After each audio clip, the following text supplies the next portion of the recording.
I find it amazing how people come up with different ways of memorizing things. But all of them, they have something in common. And what is it that's something they have in common? Well, all of them have a mental hook, some kind of mental hook that allows you to remember what's happening. And all I want to do here is share my mental hook. Now, there's a great number of ways of memorizing, and I love that using your hand to memorize the order pairs for 30, 45, and 60 degrees. But here's something that I picked up when I was studying the order pairs in a unit circle as a student.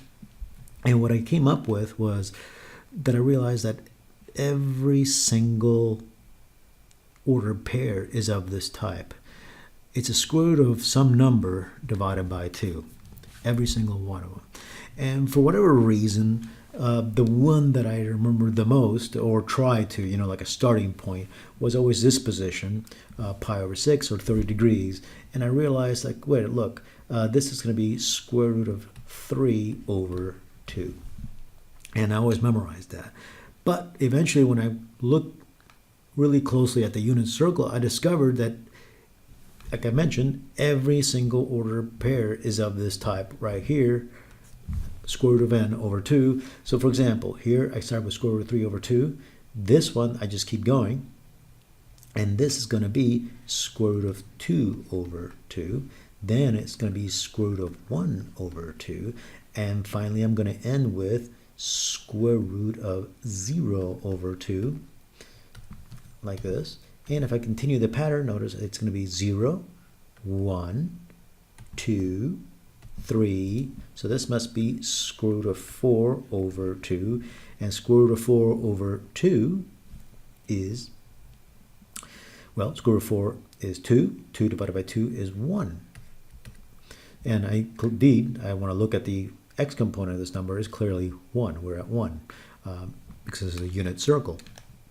And then to get the other component, it's just the exact opposite. So if I start with the y component, it's going to be square root of 0 over 2, which is, of course, 0. Then I continue. This is square root of 1 over 2, square root of 2 over 2, square root of 3 over 2, and finally square root of 4 over 2. And, of course, square root of 1 over 2 is just 1/2. So as it's written all the time,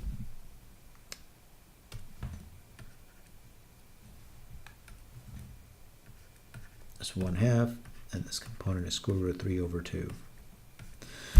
But that makes it very, very easy to remember. Now, once in a while, of course, since this was my starting position, I would get confused. And I started to doubt myself. Wait a minute, is that going to be 1/2 or is that going to be square root of 3 over 2? So then I noticed one more thing. Here's what I noticed. That square root of 1 is 1, obviously. But that must mean that square root of 3 is bigger than square root of 1.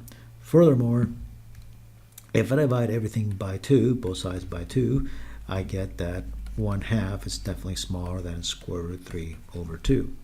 And how does that help me? Well, the way it's going to help me is the following.